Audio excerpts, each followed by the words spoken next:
آج حکمران کا حکمرانی سے مقصد صرف یہ ہے کہ میری دنیا بن جائے. آج ملازم کا ملازمت سے مقصد صرف یہ ہے کہ میری دنیا بن جائے. آج زمیندار کا زمینداری کے اندر مقصد ایک ہی ہے کہ میری دنیا بن جائے. آج مزدور کا مزدوری کرتے ہوئے مقصد ایک ہی ہے کہ میری دنیا بن جائے. آج ہم کسی بھی شعبے سے تعلق رکھتے ہوں، ہمارا سب کا مقصد ایک ہے کہ ہم نے اپنی دنیا کو سنوارنا ہے. اور صحابہ کی جماعت ایسی تھی کہ وہ کسی بھی تعارف کے ساتھ دنیا میں جی رہے تھے، لیکن مقصد یہ تھا کہ ہم نے آخرت کو سنوارنا ہے. بہت اچھے طریقے سے ہم سب کو یہ بات اپنے دل میں رکھنی چاہیے کہ رسول پاک علیہ السلام نے اپنی امت کو اعمال کے ساتھ جوڑا تھا، چیزوں کے ساتھ نہیں جوڑا تھا. اپنی امت کو علاقوں کے ساتھ نہیں جوڑا تھا، اپنی امت کو رنگ کے ساتھ نہیں جوڑا تھا، اپنی امت کو خاندان کے ساتھ نہیں جوڑا تھا، اپنی امت کو مال کے ساتھ نہیں جوڑا تھا، تجارت کے ساتھ نہیں جوڑا تھا، عہدے کے ساتھ، ان میں سے کسی چیز کے ساتھ نہیں جوڑا. ہر ایک کو رسول پاک علیہ السلام نے عمل کے ساتھ جوڑا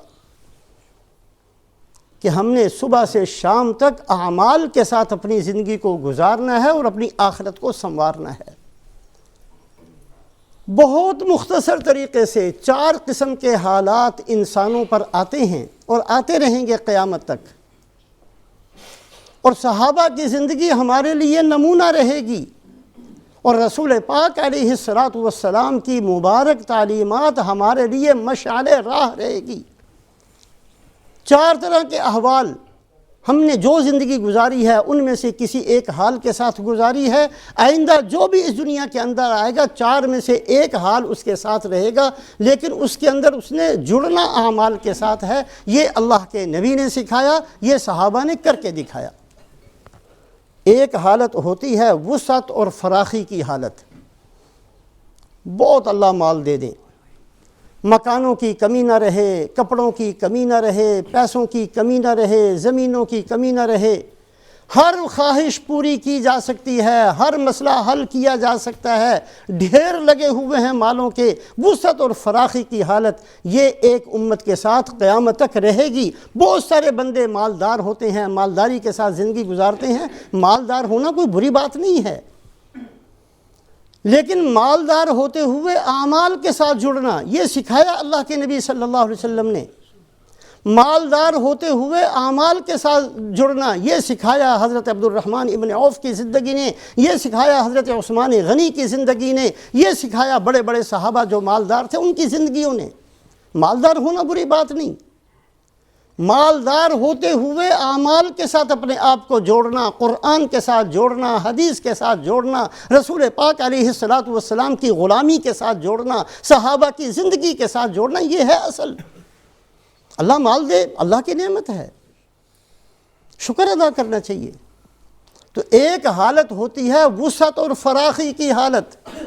کیا سکھایا صحابہ نے، اور اللہ پاک نے اس مقدس جماعت کی کن الفاظ میں تعریف کی قرآن کے اندر.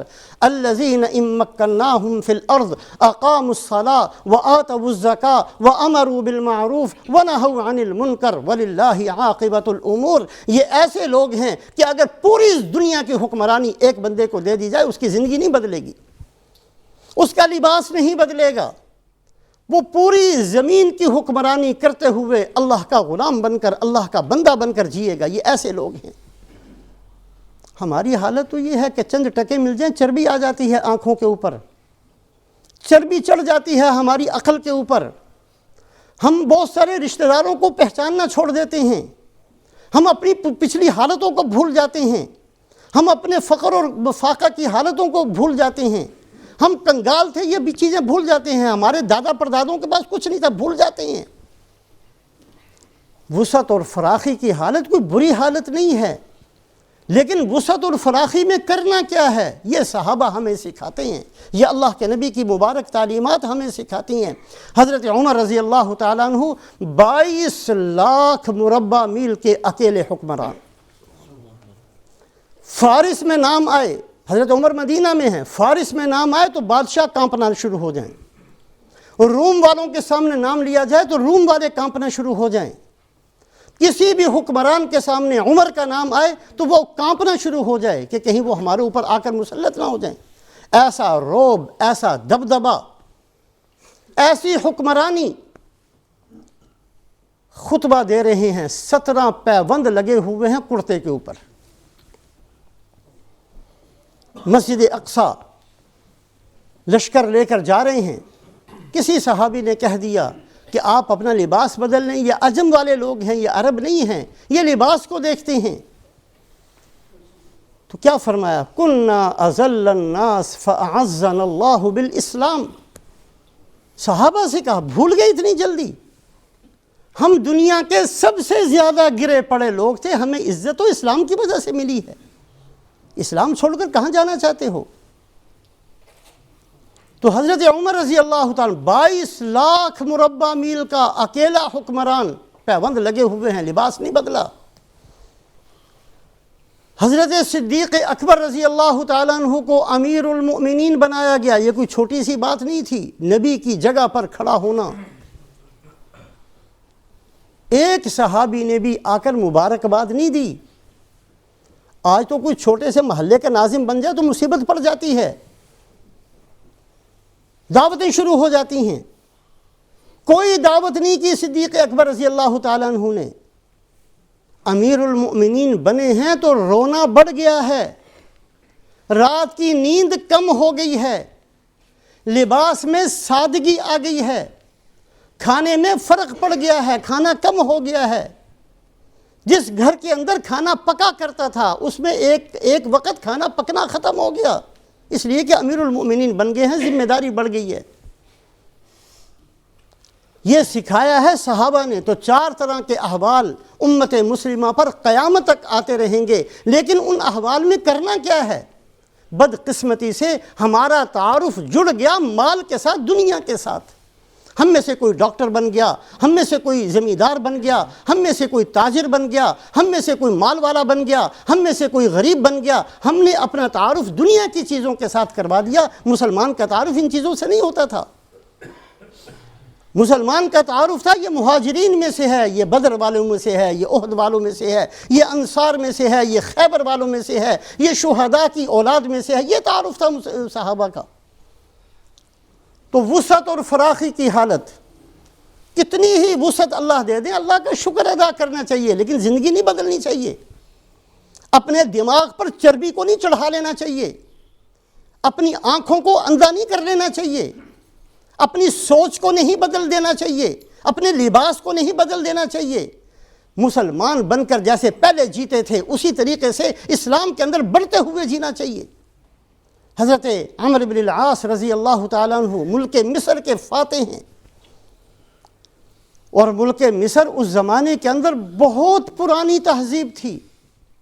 جو اہرام مصر جو بنائے ہیں مصر والوں نے، آج تک لوگ اس کو نہیں سمجھ سکے کہ کیسے بنائے ہیں۔ اتنی پرانی تہذیب کے مالک حضرت عمرو بن العاص رضی اللہ تعالیٰ عنہ نے ملک مصر کو فتح کر دیا۔ ملک مصر صحابہ کے قبضے میں آ گیا۔ جو بڑے بڑے پرانے قسم کے تاجر تھے انہوں نے بستر باندھے کہ چلو اس ملک کو چھوڑ کر، ایک نہیں سینکڑوں بندے اس ارادے کے ساتھ کہ ہم نے اب مصر میں نہیں رہنا۔ بھی کیوں نہیں رہنا؟ اس لیے نہیں رہنا کہ اس ملک کے حکمران چرواہے بن گئے ہیں، کیا ملک کو چلائیں گے؟ جو جانوروں کو چرایا کرتے تھے آج ہمارے حکمران بن گئے، ہم نے نہیں اس ملک میں رہنا۔ بڑے بڑے تاجروں نے، ملک مصر کے رہنے والوں نے یہ ارادہ کر لیا۔ حضرت عمرو بن العاص رضی اللہ تعالیٰ عنہ کو پتہ چلا کہ لوگ تو ملک مصر چھوڑ کر جانے کا ارادہ کرتے ہیں۔ ان سب کو کہا کہ رکو، 2 دن تمہاری دعوت ہے، 2 دن، اس کے بعد جو فیصلہ کرنا ہو کر لینا۔ پہلے دن دعوت کی، اس میں ہر دنیا کا کھانا اس کے اندر پکوایا گیا، اور بڑے تکلفات کے ساتھ دسترخوان بچھائے گئے، اور بڑے تکلفات کے ساتھ کھلایا گیا۔ غلاموں کو کھڑا کیا گیا، ہاتھ دھلائے گئے، برتن عجیب عجیب قسم کے ان کے سامنے رکھے گئے۔ بہت ہی تکلفات والا کھانا تھا، بہت ہی پرتکلف دعوت کی۔ کہا کل پھر دعوت ہے۔ اگلے دن خود بھی سادہ سا لباس پہنا اور روٹی کے چند ٹکڑے سامنے رکھ دیے، پانی رکھ دیا۔